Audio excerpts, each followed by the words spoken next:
Jadi pada hari ini kita membincangkan tentang ahli akademik dan dunia akademik. Jadi sebentar tadi doktor kita melihat kepada VT kita berkenaan dengan ranking universiti. Dan saya fikir perkara ini sangat rapat terkait rapat dengan perkembangan ataupun prestasi ahli akademik itu sendiri. Dan hari ini kita melihat di dalam kita mengejar ranking ini macam doktor sebut tadi itulah, kita akan melihat dari segi kalau ahli akademiknya berapa kewan yang dia ada, berapa citation yang dia ada. Jadi pada pandangan doktor, setakat mana sebenarnya kita perlu menempatkan diri kita dalam arena ranking ini, pada masa yang sama kita nak terjemahkan apa yang kita sebutkan tadi bahawa ilmuwan seharusnya bersama dengan rakyat juga masyarakat. Dalam isu ini kita wajar faham ranking ini penting sebab kita nak benchmark. Tapi yang kedua adalah bagaimana kepimpinan universiti itu membawakan satu bentuk keseimbangan antara desakan global trend sekarang ini bersama dengan tuntutan daripada komuniti yang berada di bawah ini. Jadi inilah kita perlu satu pemimpin yang berjaya membawakan ahli akademia ini sentiasa sedar bahawa kita ada tanggungjawab walaupun kita sedang berlumba-lumba, sebab ini memang tujuan penubuhan universiti untuk berlumba-lumba mencipta kecemerlangan. Okey. Jadi dalam isu ini kita memang mengharapkan satu keseimbangan. Kita tidak boleh ada satu matrix yang terlalu rigid. Sebab akademia ini sebagaimana saya katakan, mereka setiap antara mereka adalah pemimpin. Bukan kalau biasa kita kata pemimpin untuk diri sendiri, tetapi sebenarnya mereka pemimpin bagi bidang ilmu mereka. Mereka adalah pemimpin untuk institusi akademik mereka, dan mereka juga akan memimpin komuniti. Kadang-kadang ada pesyarah yang dia tak boleh terima bahawa saya kena buat kan. Dia kata, tak, memang kita kena buat. Kalau tak ada orang yang faham pasal tenaga anak penyu tu untuk nak diterjemahkan kepada polisi. Jadi maksudnya begitulah, sebab kita lah orang yang paling memahami apa yang dikaji. Hatta kalau kita kaji satu bahan kimia pun, kita lah yang nak kena bawakan dan ketengahkan untuk menjadi agenda nasional. Sebagaimana Universiti Malaysia Terengganu, kita mengatakan bahawa negara ini negara maritim, agenda nasional yang nak dibawakan, semua ahli akademia dalam Universiti Malaysia Terengganu wajar mendukung aspirasi kita untuk pergi kepada ekonomi biru. Ini contoh lah. Okey, cuma dalam mungkin dia bila kita bercakap tentang ranking, bercakap tentang penerbitan akademik, kita lihat ada pro and cons lah, ataupun ada pandangan yang pelbagai. Ada yang menerima, sebab apa dia kata kalau kita menolak ranking secara total, so apa kayu ukur untuk menilai kecemerlangan IPT tempatan? Kan? Betul. Okey. Ataupun kalau kita menerima ranking secara total juga, di mana peranan universiti kepada masyarakat tadi mungkin akan ada ada ketimpangan di situ. Jadi dalam kita nak mengimbangkan antara keperluan ranking dan juga keperluan ilmuwan bersama masyarakat tadi itu, macam mana doktor melihat keutamaan yang perlu disusun oleh warga akademik khususnya di UMT ini? Saya melihat di dalam Universiti Malaysia Terengganu ini kita ada ramai talent. Dan sebab, sorry doktor kalau boleh saya tambah, sebab kita mungkin kedengaran yang ahli akademik dia akan mengejar pada KPI. Bila KPI dah capai, so dia kata dah selesai, bagi saya sudah selesai tanggungjawab saya sebagai ahli akademik. Mungkin doktor boleh komen? Saya rasa tidak wajar sebagai seorang ahli akademik mengatakan begitu, kerana usaha ni, sekali kita dah sign menjadi seorang ahli akademik, memang kerja kita 24 jam. Kadang termimpi-mimpi kan? Biar kita bermimpi pun bermimpi pasal tiba-tiba tengah mengajar.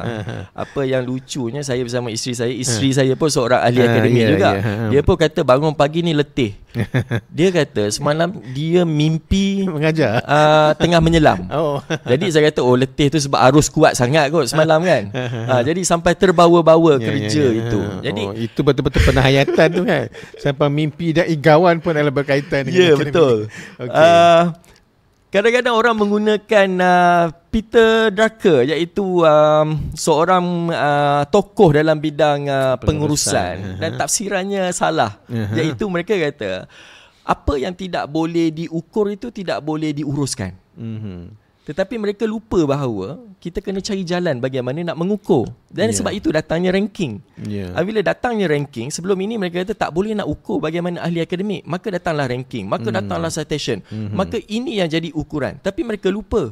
Kerja asal kita adalah untuk mencari indeks ukuran. Tidak pernah berhenti kerana terlalu banyak perkara yang tidak boleh diukur.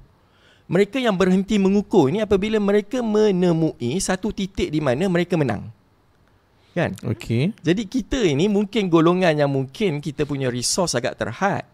Kan? Jadi kita agak payah untuk mencapai kepada ranking, bahkan nak masuk 100 universiti terbaik dunia pun kita pun rasa agak-agak kena jauh jugalah tu. Tadi kita lihat tadi QS tadi 15 universiti yang terbaik dunia masih lagi tidak ada pun daripada tempatan. Pendapat peribadi saya mudah saja. Saya katakan kalau kita ada lebih 20 universiti awam di seluruh Malaysia ini, cukuplah Universiti Malaya saja menjadi flag barrier kita.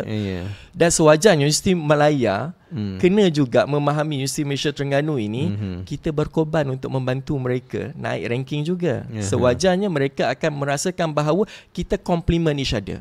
Apa yang ditinggalkan oleh Universiti Malaya, yang kita tak perlu sebutlah apa yang ditinggalkan oleh Universiti Malaya, tetapi tapi siapa yang menjalankan amanah tersebut kita perlu tanggung. Okey, sebagai contoh kita ambil, kalau kita pergi fokus kepada ranking, maka kita terpaksa mengurangkan jumlah pelajar-pelajar undergraduate. Terus terang kita katakan sebab rasionya begitu. Dan kita perlu mengurangkan juga jumlah pensyarah daripada anak-anak tempatan.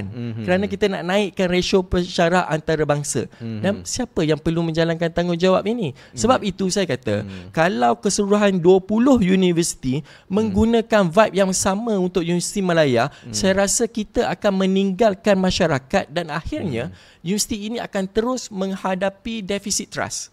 Dan perkara ini telah dibangkitkan oleh Menteri Pengajian Tinggi sebelum ini, Dato' Khalid Nordin, tak silap saya, dalam ucapannya mengatakan bahawa defisit trust ini yang sedang kita hadapi.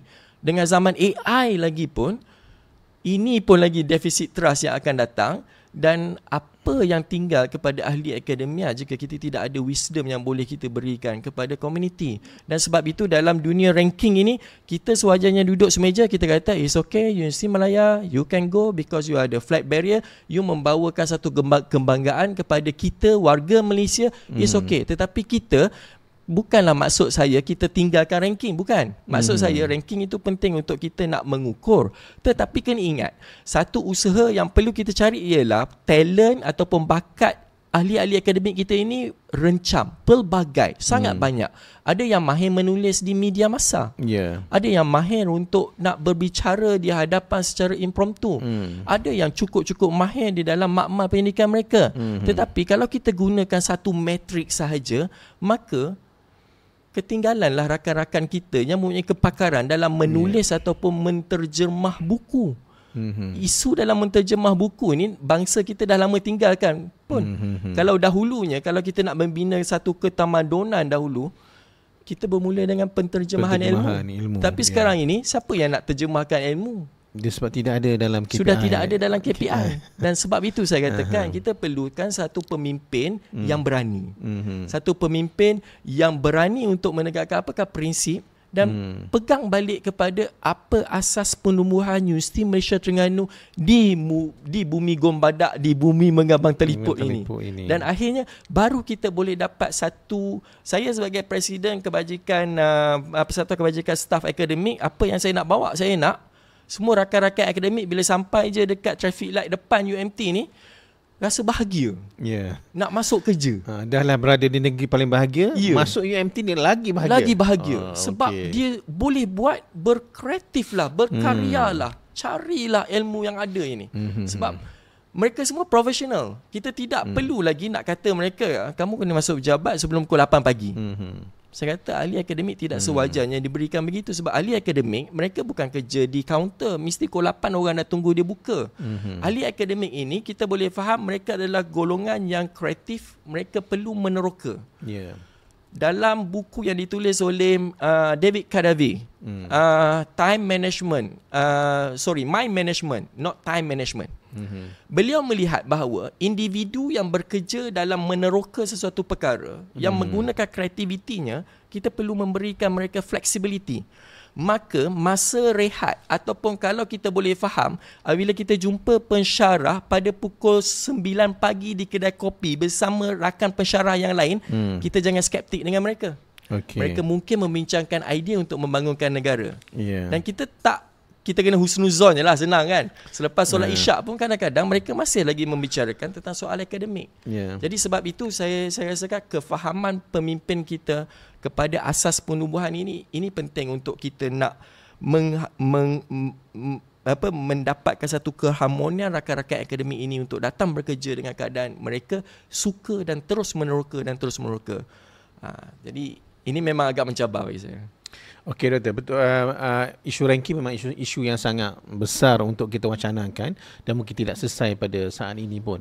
Cuma mungkin antara elemen yang sebagai seorang pegawai bukan akademik yang saya dapat faham, antara faktor utama kepada penilaian kecemerlangan akademik itu merujuk kepada bilangan penerbitan. Betul. Which is yang kita lihat kadang-kadang bilangan itu boleh dieksploitasikan ataupun dia boleh dimanipulate sebenarnya. Betul. Kalau ada ahli akademik yang tidak ada integriti yang tinggi. Jadi kalau kita lihat ada satu report yang dikeluarkan oleh University Cambridge Press mengatakan bahawa dia kata academic publishing needs radical change. Maksudnya penerbitan akademik perlu kepada perubahan yang sangat radikal. Kerana apa? Kita nak kembali kepada penerbitan yang terfokus dan ada tindakan yang tersusun.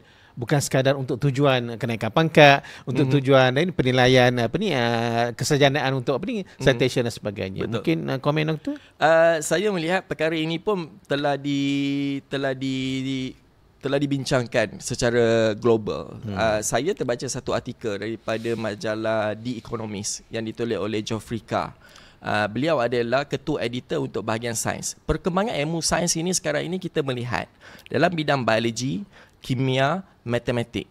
Beliau menjangkakan pada tahun 2050 bidang yang akan naik adalah bidang-bidang yang asas, iaitu biologi contohnya. Walaupun orang kata dengan perkembangan teknologi ini adalah AI masuk, tetapi sebenarnya AI, dunia digital, apabila mereka bergabung dengan dunia biologi, kita akan mendapat asas yang kukuh. Maka sebab itu universiti tidak boleh meninggalkan ilmu-ilmu asas ini, iaitu biologi, fizik, kimia, dan kita ada bidang aplikasi pula. Okey, dalam isu penerbitan pula, sekarang ini kita lihat apa yang dikaji bahawa negara China yang paling naik tinggi. Namun apa yang dirisaukan sekarang ini ialah jumlah penerbitan itu tidak membawa mereka ke mana-mana pun. Bahkan mereka masuk ke dalam ranking game dan mereka akan ekspor talent mereka pergi ke dunia-dunia luar. Tetapi hakikatnya apa yang dikaji itu tidak diceritakan. Dan sebab itu saya pun melihat bahawa Universiti Malaysia Terengganu mempunyai saluran media yang agak-agak kuat di social media. Kita pun sewajarnya memikirkan bahawa apa yang kita kongsikan dalam media kita iaitu apa yang dikaji, bukan apa yang kita bilangan paper yang kita dapat. Dan sebab itu kita perlu menggerakkan isu kuantiti semata-mata. Ya, betul. Sebab sekarang ini kita lihat apabila kita pergi pada kuantiti, maka kita akan datang kepada akademia baru yang salah tafsir dan mereka rasakan bahawa dunia akademia ini adalah dunia kuantiti semata-mata, KPI semata-mata. Dan saya alhamdulillah secara jujurnya saya merasakan bahawa Universiti Malaysia Terengganu kita ada mentor-mentor, PASAK baru saja membuat program PASAK bersama mentor, dan pentingnya para mentor kita iaitu Profesor Emeritus bersama dengan ahli akademia muda ini. Untuk membimbing mereka, memahamkan mereka bahawa dunia akademik ini bukan soal mengejar paper. Kerana apa? Kalau kita kata kita nak menilai pensyarah itu berdasarkan kepada berapa banyak sitasi, iaitu berapa banyak orang merujuk kepada mereka, kita boleh pergi kepada game di mana we research on other people's research only. Maksud dia ialah mereka tidak lagi turun ke lapangan, mereka duduk sahaja di hadapan komputer, maka mereka boleh membuat satu kajian ekologi. Contohnya ekologi ini perlu berada di lapangan. Kalau para saintis kita berada di lapangan, kena pergi ke laut, kena pergi ke paya bakau. Tetapi mereka yang baru masuk dalam bidang ekologi ini, mereka nak main dengan game ini, mereka akan pergi kepada research on other people's ecological research. Maksud dia, mereka buka depan komputer, melihat kepada trend apa yang ada, maka mereka akan publish paper adalah rangkuman ataupun summary daripada research paper yang dibuat oleh mereka yang terdahulu. Jadi orang yang akan datang nanti berbanding membaca 50 paper, jadi baik mereka baca satu paper. Jadi baca satu paper ini sebenarnya mereka dapat summary dan mereka akan menerima indeks rujukan yang sangat-sangat tinggi. Maka mereka ini, orang yang menulis paper ini, mereka akan beralih kepada bidang yang lain pula. Pergi research on other people's research pula. Tadi bidang ekologi, mungkin dia pergi dalam bidang animal behavior pula, ataupun dia boleh masuk dalam bidang ESG pula.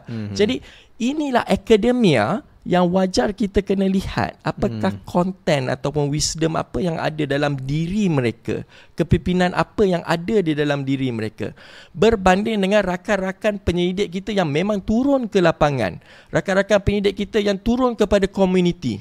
Jadi kita wajar menghargai mereka yang betul-betul turun ke lapangan, kerana mereka inilah yang akan mendapat satu persoalan kajian yang novel, yang baru untuk nak mencabar idea, berbanding dengan mereka yang hanya membuat summary. Sebagai contoh, saya kata analoginya ialah mereka yang sentiasa membuat research on other people research. Mereka ini adalah golongan yang pergi ke tepi pantai, dan mereka inilah kali pertama melihat laut, maka beliau pun balik ke kampung mereka, mereka ceritakan, aku dah tahu dah pasal laut itu apa. Maka orang kampung tu tanya, apa bukti kamu tahu pasal laut? Oh, lihatlah tapak kaki aku ni, lihat kasut aku ni, tengok pasir pantai. Aku dah tahu. Jadi kita tak nak ilmuwan yang sebegitu. Dia boleh cerita saja tentang apa-apa sahaja bidang yang melangkaui bidang kefahaman dia, maka dia akan pergi kepada fame sajalah. Jadi ini yang kita risaukan. Sebab itu penting, di dalam ekosistem Universiti Malaysia Terengganu ni kita ada kohort-kohort yang berbeza. Kohort bawah 30, kohort bawah 40, kohort senior. Sebab itulah dalam dunia akademia pun kita bincangkan. Mungkin profesor dah terlalu letih ke umur 60, tapi bagi kita rugi kalau kita lepaskan mereka. Sewajarnya kita biarkan para profesor kita ini yang berpengalaman ini, sewajarnya kekalkan mereka berada di dalam kampus, teruskan mereka berkhidmat. Dan saya amat berterima kasih pada Universiti Malaysia Terengganu, kita ada satu skim yang kita panggil ilmuwan budi. Ilmuwan budi. Okey. Jadi doktor, ringkasnya kalau boleh saya simpulkan apa yang doktor sebut tadi, bahawa apapun sistem yang kita ada ataupun metod penilaian kecemerlangan universiti yang kita ada, dia akan ada kelemahan-kelemahan tertentu yang boleh dimanipulasi oleh kita kalau tidak ada integriti akademik, khususnya dalam konteks di sini kan. Jadi sistem itu akan ada kelemahan, tapi terpulang pada kita macam mana untuk kita mengikuti sistem yang telah dibuatkan untuk kepentingan dan juga kebaikan kita secara keseluruhannya. Okey, jadi sidang penonton sekalian, kita masih lagi bersama dengan Dr. Mak Uzair Rusli, Presiden Persatuan Staf Kebajikan Staf Akademik UMT, berbicara berkenaan dengan pendidikan tinggi, isu-isu semasa berkaitan dengan ahli akademik. Jadi doktor, tadi doktor disebut berkenaan dengan AI. Okey, jadi dan AI ini memberikan satu cabaran yang besar, saya fikir, dalam konteks pendidikan ataupun dalam konteks penyebaran ilmu pada masa kini. Jadi sebab apa kita berhadapan dengan penyedia pendidikan digital. Maksudnya kita tak perlu datang ke universiti. Kita nak belajar tentang macam mana kita nak baiki TV. Kita cari je dalam Google, kita akan jumpalah kat mana-mana yang akan keluar lah, dalam video ke, dalam skrip ke, berkenaan dengan macam mana kita nak baiki TV. Jadi pada pandangan doktor, adakah universiti akan terus relevan pada masa yang akan datang dengan rempuhan daripada AI ini? Saya tak risau dengan AI hanya jika ahli akademik kita berjaya membuktikan bahawa kita berjaya menginsankan seorang insan itu. Kalau kita katakan kita sering dimomokkan dengan indeks sekarang ini adalah graduan boleh kerja ataupun tidak kan, boleh kerja. Hmm. Tapi sebenarnya mereka lupa bahawa penubuhan universiti bukanlah soal nak menyediakan pekerja. Betul. Tapi penubuhan universiti adalah untuk menyediakan warga yang boleh berfikir. Tapi ini realiti pada hari ini, itu antara indikator kecemerlangan universiti. Setakat mana keboleh pasaran graduannya. Dan indikator itu salah. Sebab kita hanya bergantung pada indikator tersebut sahaja. Dan perkara yang saya katakan mungkin perkara menginsankan manusia ini adalah kita tinggalkan. Contohnya ialah kenapa kita tidak mencari jalan bagaimana kita nak mengukur kita berjaya atau tidak menginsankan seseorang itu. Sebab itu dalam datangnya dunia teknologi, ramai orang berkerumun nak mengkaji tentang bidang teknologi dan kita lupa tinggalkan bidang sejarah, kita tinggalkan bidang seni, kita tinggalkan bidang bahasa. Dan bidang-bidang ini sebenarnya membantu kita untuk menginsankan individu tersebut. Dan sebab itu bagi saya, walaupun kita kata Universiti Malaysia Terengganu ini niche area dia adalah sains marine, tetapi bagaimana peranan ahli akademik kita di dalam bidang yang di luar daripada niche. Tapi saya memang tak suka nak sebut niche atau non-niche. Bagi saya, semua orang dalam Universiti Malaysia Terengganu menjalankan fungsi dan peranan masing-masing kerana mereka komplement dalam bidang marine science ini, dalam bidang sains akuatik ini. Kerana kita tidak boleh ada pelaut yang tidak faham tentang sejarah. Kita tidak boleh ada seorang ahli biologi marine yang tak faham tentang politik apa yang berada di darat ini. Dan sebab itu kita masih memerlukan bidang sains sosial atau bidang bahasa di dalam Universiti Malaysia Terengganu. Dan kita tidak sewajarnya lagi nak melabelkan ahli akademik kita niche ataupun non-niche. Sewajarnya kita saling melengkapi satu sama lain. Dan sebab itu saya tidak selesa. Maksudnya satu bidang tu tidak boleh berdiri dengan sendiri. Ya, betul. Bahkan dalam dunia konservasi pun saya membawakan dimensi di mana dalam dunia konservasi penyu contohnya, kita hanya banyak mengkaji memahami penyu untuk menyelamatkan penyu.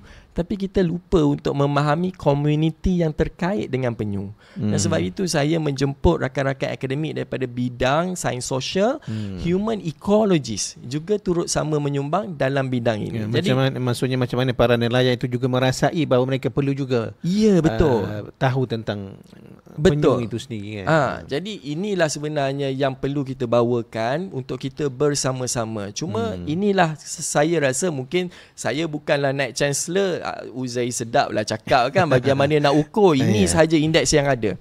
Tapi kita tidak boleh duduk saja. Sebab itu kita kena duduk bersama dengan rakan-rakan daripada bidang yang berbeza. Dalam AI ini sekarang ini semua orang akan menjurus, terutama parents jugalah kan. Kita pun risau juga anak kita nak kerja ke, boleh kerja ke tak boleh kerja masuk program itu kan. Sebab itu kalau ada orang minta nasihat saya, hatta kakak ipar saya pun saya akan kata tak payah kisahlah anak ni nak kerja apa, yang penting dia minat belajar ke tak. Kalau dia tahu apa yang dia buat, akhirnya dia akan jumpa apakah purpose of life lah kita kata. Itu sebenarnya yang wajar kita dorongkan anak kita. Maksudnya doktor, kalau kita katakan bahawa universiti akan terus relevan dalam rempuhan AI ini, kalau universiti masih lagi berperanan kepada tugas yang utama yang mulia adalah sebagai institusi pembangunan ilmu. Betul.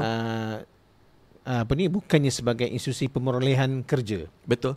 Jadi mungkin itu yang kita boleh sebutkan di sini. Ada satu lagi ancaman ialah kesalahfahaman daripada pemimpin ketika ini. Jika kita kata AI, maka kita nak AI kan semua program-program. Jadi ini adalah satu ancaman lah kepada sustainability sebuah universiti. Kerana kita tahu ini adalah trend global. Jadi kalau kita buat rebrand panic contohnya, panic rebranding. Panic rebranding. Maksudnya semuanya kita nak pergi kejar, dan kita tahu dunia ini dynamic. Kalau habis zaman AI ni nanti akan muncul perkara yang lain, maka kita akan terus tutup kedai lah. CI lagi lepas. Jadi inilah sebenarnya ancaman. Kefahaman kita tentang asas-asas ataupun kefahaman kita kepada rakan-rakan akademia yang lain. Okey. Satu AI ni satu perkara besar juga, satu gagasan besar juga yang kita perlu fahami dan hadami, khususnya dalam kita mempertahankan sejarah dunia dulu ketika zaman komputer, semua orang nak pergi komputer. fakulti matematik tak tutup. Kan? Kerana asas komputer itu adalah daripada matematik. Jadi inilah kefahaman yang perlu kita ada. Kerana kita perlu sedar, saya fikir teknologi itu tidak ada human touch. Ya. Ya, walaupun sehebat mana pun AI, dia tidak akan sama dengan seorang guru mengajar anak muridnya kan. Betul. Kita nak bawakan, walaupun kita betul universiti perlu menyediakan pekerja, ialah biarlah pekerja yang boleh menggunakan teknologi, yang boleh memaknai teknologi tersebut. Bukanlah mereka yang akan datang hanya untuk nak tahu on, nak tahu off, hasilkan output sahaja. Tetapi itulah sebab dunia ini berubah. Kalau hari ini kita ajar anak-anak kita untuk prompt ChatGPT 4, kemudian bulan depan dia datang ChatGPT 5, minggu satu lagi dia datang ChatGPT 5.1, maka dia datang yang bukan ChatGPT, lawan pada ChatGPT dengan Gemini semua tu. Sebab itulah ilmu asas ini tetap penting. Sebab itulah kekuatan ataupun sustainability universiti ini berpegang kepada kefahaman ahli akademik tersebut, bagaimana dia memasakkan ilmu itu supaya anak-anak kita ini tidaklah hanyut dengan arus. Kalau ahli akademik pun sama-sama hanyut, maka habis lah. Okey Doktor. Okey. Kita dah hampir sejam Doktor kita bercakap tentang akademik dan juga ahli akademik dan isu-isu yang berkaitan dengan perkara tersebut dan juga cabaran semasa berkaitan dengan pendidikan tinggi negara. Kalau mungkin soalan saya yang terakhir lah untuk sesi kita pada kali ini. Mungkin kita ada slot-slot yang akan datang Doktor. Mungkin macam banyak benda tak habis lagi ni yang kita bincang kan. Okey, so sebagai presiden PASAK, apa visi dan harapan Doktor lah kepada UMT dalam tempoh mungkin 5 tahun yang akan datang? Saya tak akan mengulangi visi UMT. Visi UMT itu sudah kekal. Saya pula nak membawakan kepada semua visi saya. Saya nak membawa rakan-rakan semua. Kita bekerjalah bangunkan universiti ini sehingga kita sendiri percaya kepada sistem yang ada dalam universiti ini, sehingga kita sendiri yang hantar anak-anak kita belajar dalam universiti ini, kerana kita selalu berkempen kepada orang-orang awam. Ini universiti pilihan, ini universiti pilihan. Ini pun kita nak kempen juga Doktor sebenarnya. Ya, betul. Sebab kita buat podcast ni kan. Sebab itu saya kata kita peranan Persatuan Kebajikan Staf Akademik, saya nak semua orang gembira datang bekerja. Saya membawakan, saya cuba mewawarkan bahawa keseimbangan itu penting. Kita bawa 3K. Yang pertama kejaya, pembangunan kejaya. Yang kedua adalah soal kesihatan peribadi para pensyarah sendiri, kesihatan mereka. Dan yang ketiga adalah elemen kekeluargaan mereka. Saya rasa sayang kita ada ramai talent yang kita hantar mereka sebelum ini belajar ke luar negara, cerdik pandai negara. Kos yang tinggi Kos yang tinggi. Kalau seorang saya rasa anggarannya lebih 500,000 juta pelaburan negara kepada mereka. Tetapi pelaburan negara ini impaknya kepada keluarga mereka. Dan apabila mereka kembali berkhidmat ke Universiti Malaysia Terengganu, saya cukup sayang melihat anak-anak para pensyarah kita ini tidak ke mana-mana. Kerana ibu bapanya terlalu sibuk dengan apa yang dikejar, soal kerjaya semata-mata. Sebab itu Persatuan Kebajikan Staf Akademik, saya nak membawakan, menyedarkan mereka bahawa tanggungjawab utama kita betul kepada universiti. Tapi ingat, hakikatnya universiti ini kalau hari Sabtu Ahad tutup, tapi keluarga kita akan terus kekal bersama dengan kita sampai bila-bila. Kan? Jadi inilah yang saya nak bawakan. Kita kerja sungguh-sungguh biar kita sendiri hantar anak-anak kita dekat sini, dan juga inilah datangkan kembali bahawa kepercayaan masyarakat kepada Universiti Malaysia Terengganu, kejayaan yang dipandang masyarakat bukan pada ranking. Kerana mereka nak tengok ranking ni dah 20 universiti, kan? Hakikatnya mereka nak tengok adakah universiti ini boleh menginsankan anak mereka, boleh menjadikan anak mereka ini bermanfaat ataupun tidak. Sebab ini yang akan dinilai di akhirat kelak. Okey, jadi Doktor, saya fikir kita mungkin menyedari apa yang Doktor cuba sampaikan tadi, bahawa dalam kita berada dalam dunia akademik ataupun dalam dunia pekerjaan yang lain, bahawa apa yang kita lakukan di sini bukan sekadar untuk tuntutan di dunia, tapi nanti apa yang kita nak bawa balik di akhirat sana nanti, di akhirat nanti. Jadi saya ucapkan terima kasih banyak-banyak kepada Dr. Uzair di atas pandangan, pengalaman, perkongsian pengalaman dan juga idea-idea yang telah dibentangkan bersama kita dalam tempoh lebih kurang sejam ini pada hari ini dalam podcast inklusif at UMT, dan mudah-mudahan kita akan berjumpa lagi di masa yang akan datang, dan kita doakan selamat maju jaya kepada semua ahli pasak. Mudah-mudahan kita bersama dapat menterjemahkan kebersamaan UMT siapa pun kita di sini. Sekian, wassalamualaikum warahmatullahi wabarakatuh. Berjumpa lagi bersama saya Zulkifli Ibrahim dalam sesi podcast inklusif at UMT di sesi yang akan datang.